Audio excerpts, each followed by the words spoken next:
G'day guys, got a few updates I'll just go through. First of all, the last video I did on this poor old soldering iron and the tips going black, I redid that metal tray and lined it with silicon. If I can,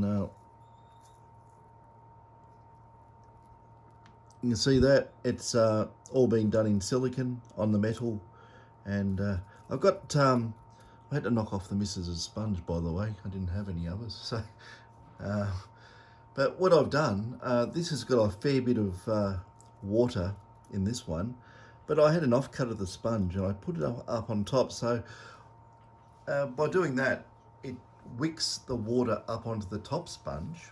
And if you want a bit of a drier wipe of your tip, use a top sponge, and if you want a bit of a wetter one, use the bottom. So yeah, this has been on. I've done a test board, and just like so, and a tip is the barrel's pretty horrible. It needs to be cleaned up, but the tip is fine, and they're not going black, and I can wet it really easy. Get some good old soldered. I don't really want to drop it on the floor, but you can see that it wets really quick. I've got it sitting at about 318 degrees Celsius. It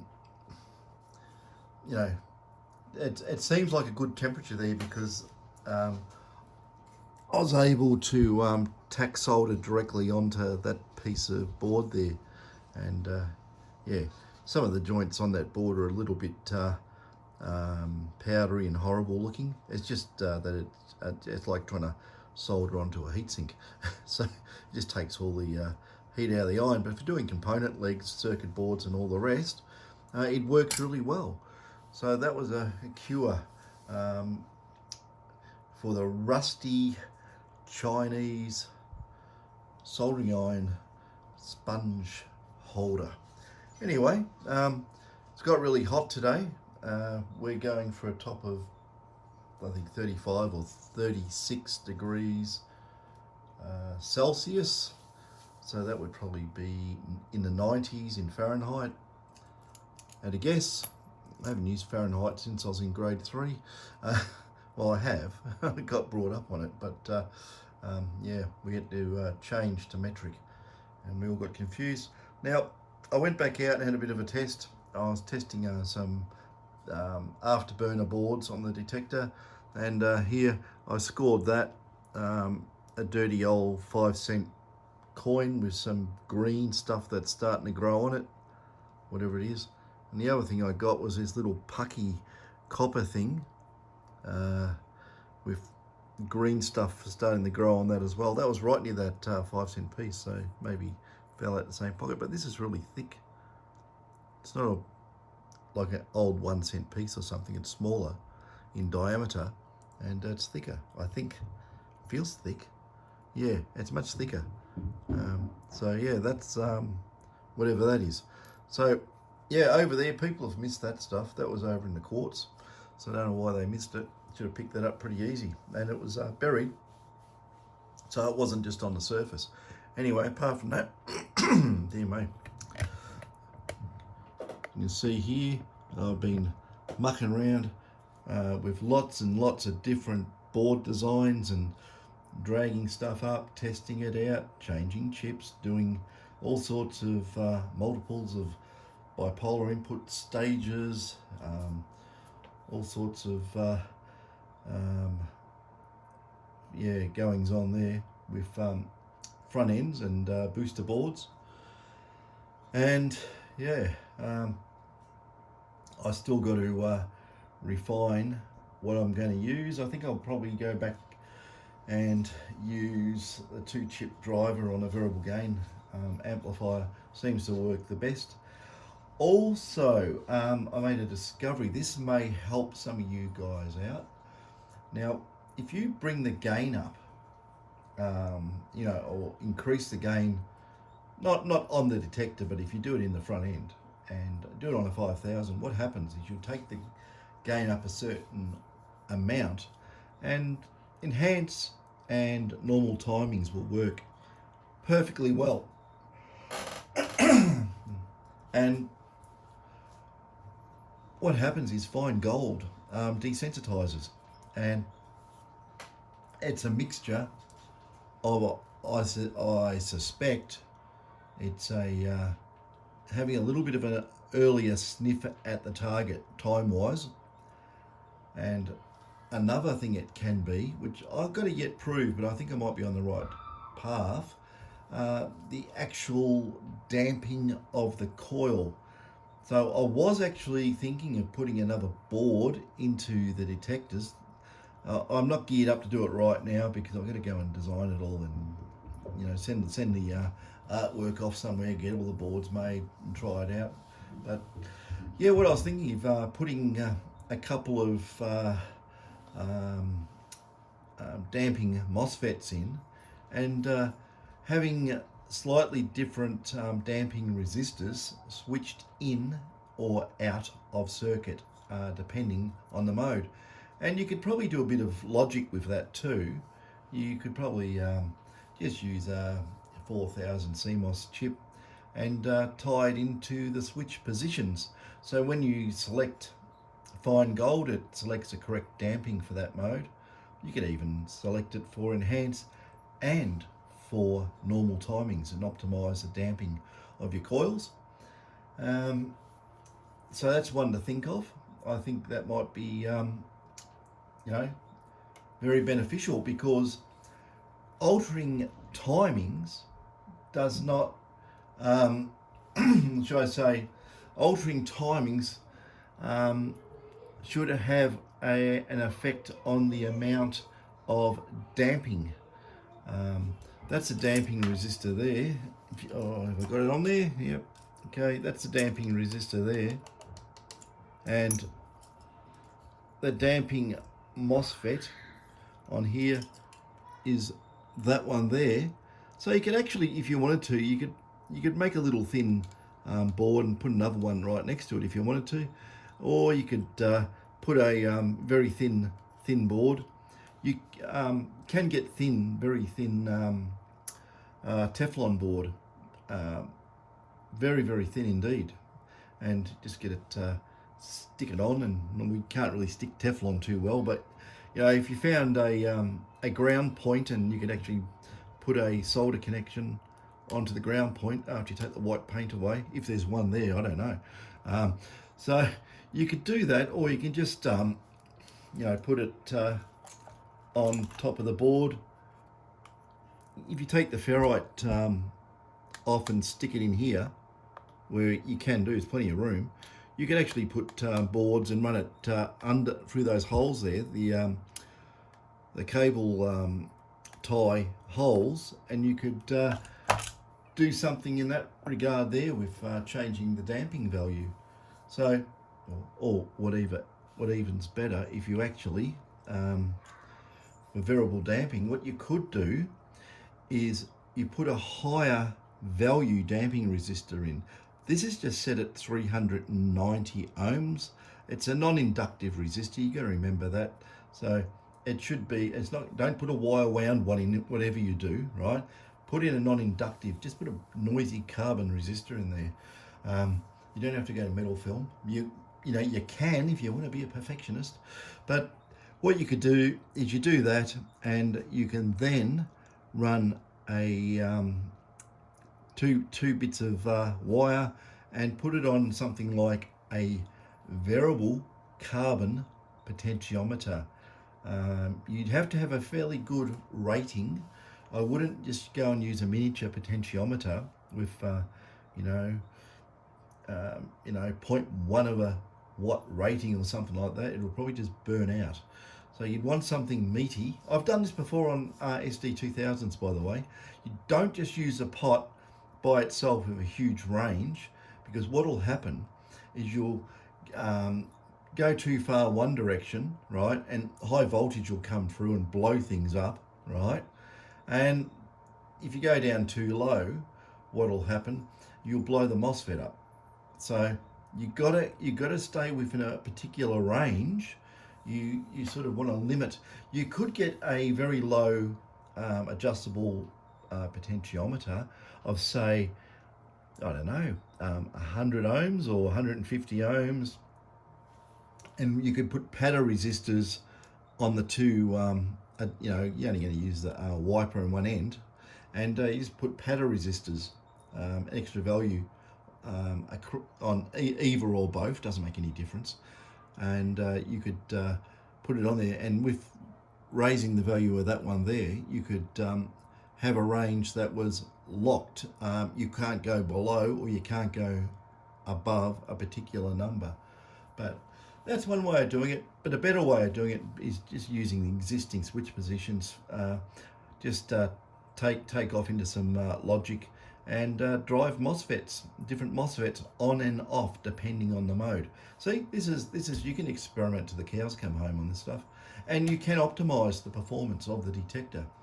The other thing to keep in mind as well is with the coils that you're using. All the coils for these things, they're all roughly 300 microhenries. They do vary. Some are 280 I've seen, and some can go above 300, about 320 is the highest commercially I've seen. And there's a reason why you want to keep everything around about 300. It's to do with the trying to get rid of the coil decay fast, and it's got to correspond with how many turns you get on the coil. The more turns you get on the coil, the more field you're going to create, right? Great for big targets with big long time constants. But what happens is that the coil takes too long to decay. It's flyback. And you can't sample early enough to get a really small gold. But the trick to get really small gold, if you want to make a really good coil that just pings like crazy on small gold, make a fast coil. A lot of relatively pretty good spacing between the windings, so you don't have a lot of interwinding capacitance. Decent shield spacing. Bring your shield in on the bottom of the coil close, and offset that by making the shield distance on top of the windings further away. That reduces capacitance, but you don't want the coil too far away from the ground, so there's a trade-off there.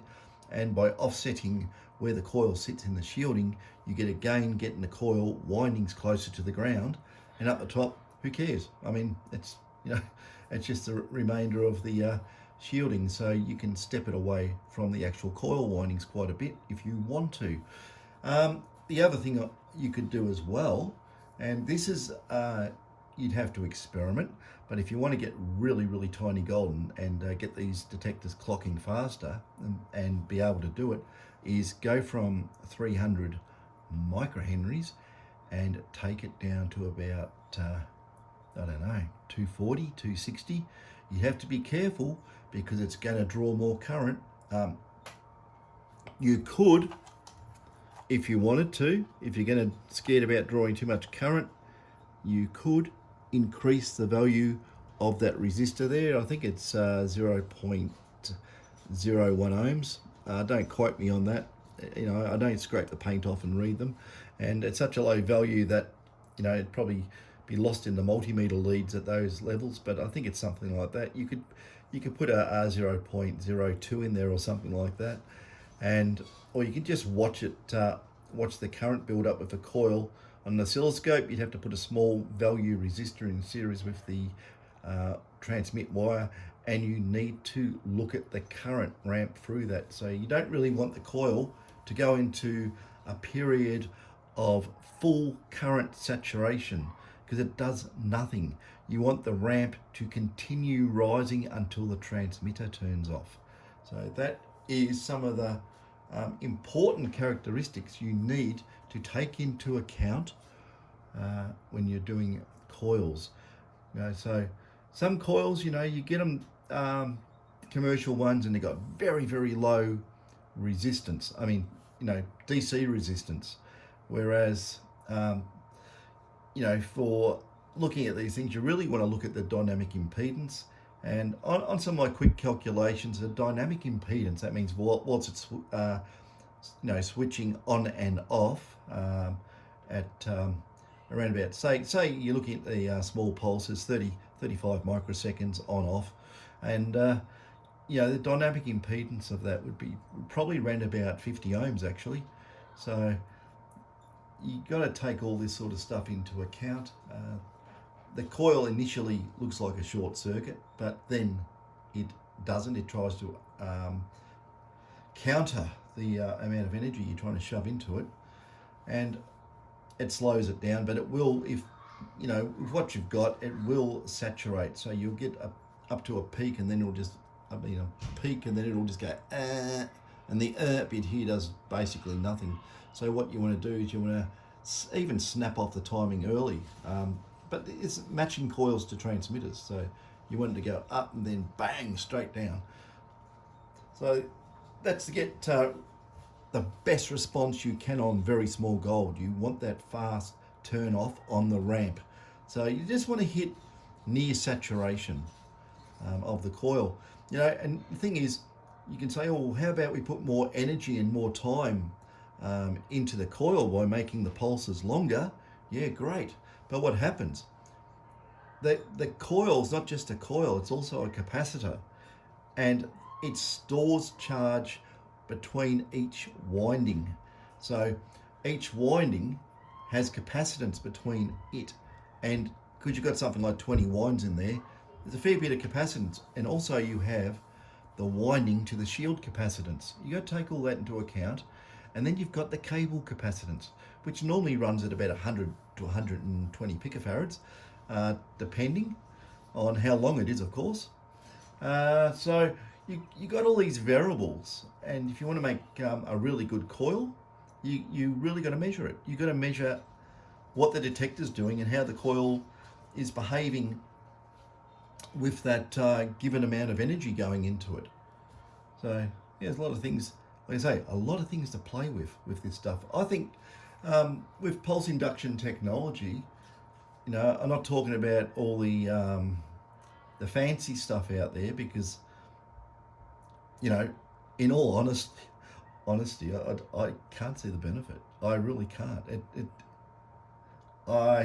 It's in my opinion, right? I'm going to say it's my opinion, but there's a lot of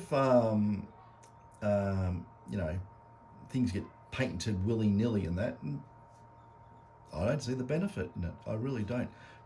Some do this and some do that, and they're going to cancel this and cancel that. I don't think, in a lot of cases, a lot of stuff really stacks up in the real world. Oh, this goes deeper. Does it really? Okay, and all this sort of stuff. No, you can optimize standard normal pulse induction detector technology. Just our standard bang bang bang pulse detectors. I mean, of course you can alter the pulse ratios and stuff like that and say, oh, this is better for small gold and this is better for big gold, and my own philosophy on detecting is, don't go over a gold field trying to spread the size of targets you want to get too far. It's not like an Easter egg hunt. You really want to say, oh, I'll set the detector up and I'll use a damn big coil, right? And I'll optimize it for big, deep gold. That's going to outperform anything else, any other thing out there that's trying to get everything all at once. It will outperform it. So then speed the detector up. Make it faster, make it receive earlier and so forth. Change your coil parameters, size of coil, and then go over the ground again, or vice versa. Do the small gold first, so you get an idea where big gold could be hiding, or if there's any gold there at all, and then go for the big one after you clean it up. So, I see. Okay, let's say for an example. As this is a poor example, but I'm going to give it anyway. Say you go and use SDC 2300 or whatever, right? It's got Small coil, it's fast, it's sensitive, and you're sort of locked with what you've got. Um, so you go over it. Now, I'll tell you what, if there's a big nugget down there half the size of a loaf of bread at 4 feet, you're not going to hear it. You're going to walk right over it, right? That's what I mean. It's, if everyone's running around high frequency machines all, looking for tiny stuff, well, guess what? That's why the big stuff doesn't come out. It used to be found all the time with older detectors. It used to pop up quite regularly. And now, because everyone's going to these fly spec detectors, in reason, it's getting a lot of fly spec stuff. You could look at even look at MineLab 7000 with the coil arrangement. It does get fly specs, and it does go down and gets, bigger gold at depth. But I've done side-by-side tests, and in my opinion, standard detectors with a decent optimised mono coil detector done properly beats it on big gold. And you can't say it doesn't, because it does. It's been proven many a time.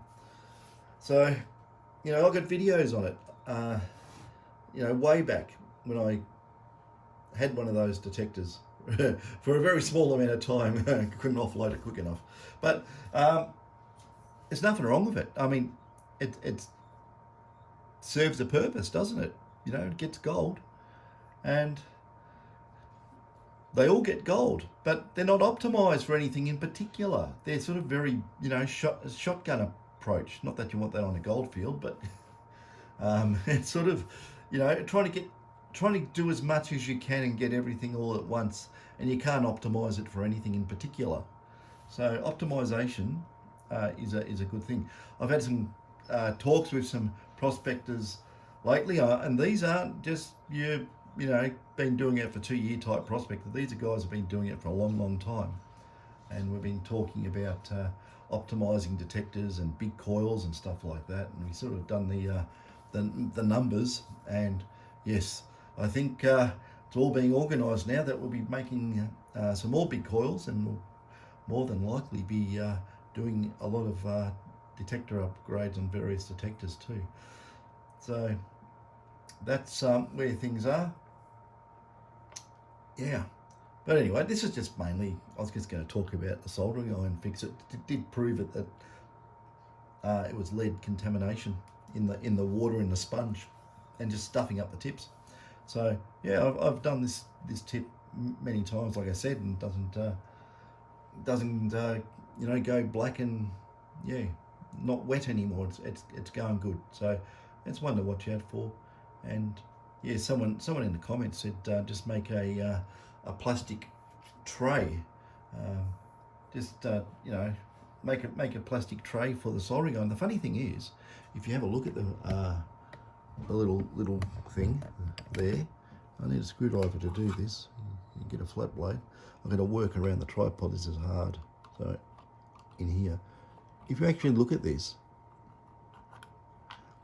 it has a plastic tray, right? So I could have just put the sponge in that, but knowing my luck and the way I wipe the tip, I'll be dragging it across this edge here, and what'll end up happening is it'll have, the soldering iron gouges through the plastic. That's what I know. I'll do that. So I didn't do it. Maybe I can make a little metal, well, not metal, or some sort of lip or something there. Maybe stick up a little piece of plywood or something I don't know. But anyway, that's that thing there, and that sits in there. So it has a plastic tray built in, but it comes with the metal one. And anyway, I thought it was a quick fix anyway, hitting it with the bathroom, silicone sealant, and just smearing it on the bottom and up the sides and that, and making it waterproof so water can't get into the rust. Seems to work. Anyway, I'm going to build up, I've got a lot of projects I've got to do at the moment. I'm building up some new audio stuff for detectors. which is going to be absolutely gobsmacking. If people remember, there was a really nice device that Bendigo Gold, I think it was Bendigo Gold, put it out. Correct me if I'm wrong. And they call it, what do they call it? The Rooster Booster, right? I've had a play for a Rooster Booster. I got one of the original ones to have a play with, and a later one to have a play with as well. And there is actually merit in that design. If you understand how these, SDs, GPs, GPXs work, and how the audio is set up in the detector, there is merit in the design. But that Rooster Booster, even though I understand how it was made and what it was meant to do, it can be vastly improved. And that's not taking anything away from the people that designed it. It's just that we are many years on from that, and we have access to a hell of a lot of new, really good technology. And I'll be making some stuff up and see how it goes. What I will be doing is that I've had a lot of really good feedback on this thing here. This is just my thing. This is one that didn't work. It had a fault on the board. I cleaned it up, but I've never ever put it back together. This is our booster that we do with compression and expansion on the audio, and these are becoming very popular. We're starting to sell some of these through some of the shops, detector shops, and we're getting plenty of orders for those. So not going to sell them to every detector shop, because some detector shops I will not deal with, because they are run by nasty people. Some, not all of them, some. And I won't deal. Look, I tell you what, you want to be nasty and say stupid things behind people's backs? Well, you are not on my good list, put it that way. So you basically get ignored. So we're having, these are going out. I know Dave's been bloody making so many batteries. We can't keep up with the batteries we make for the GPXs and the SDs and GPs. They're still damn good detectors. Don't know why, people don't say more about it. But yeah, very, very good. What else was there? I've got to give our business a plug, don't I? Oh, hang on a second. I nearly forgot. Oh, the all important. Where is it? Oh, there it is. Because people always ask with these upgrades, oh, can you do my detector? Like that I only do it to my own? No, I don't. We do it for everyone's. So that's that up there. So anyway, when I get the audio stuff done, it will be a modification to our existing audio booster. Yeah, so I don't know how long it's going to take to get out there. It might take a while. And even so, if you get one of our older boosters, I can probably just, flip a new board in when it all comes together. So there's no big deal. But yeah, I like my booster because it suits me perfectly for how I detect. Goes good on earphones, headphones, and also drives the speaker quite nicely. I think it's got a peak output of about 3 watts. And the best thing about it, right, this is the best thing about it, it's not Class D amplification, right? Class D amplification is switching, continuous switching through inductors. And what happens? It interferes with detectors, right? People don't know that. They think we'll use Class D. That's really efficient. The batteries will last a long time.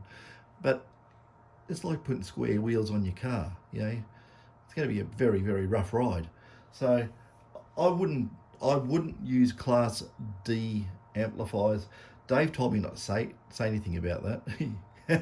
He said, let everyone find out the hard way. I said, no, tell people about it. But yeah, we use Class AB in ours, and it still whacks out about, I think it's about 3 watts or something, and it'll put 3 watts out. Not that you want to, have a disco in your pocket, but you turn it down. It's not going to.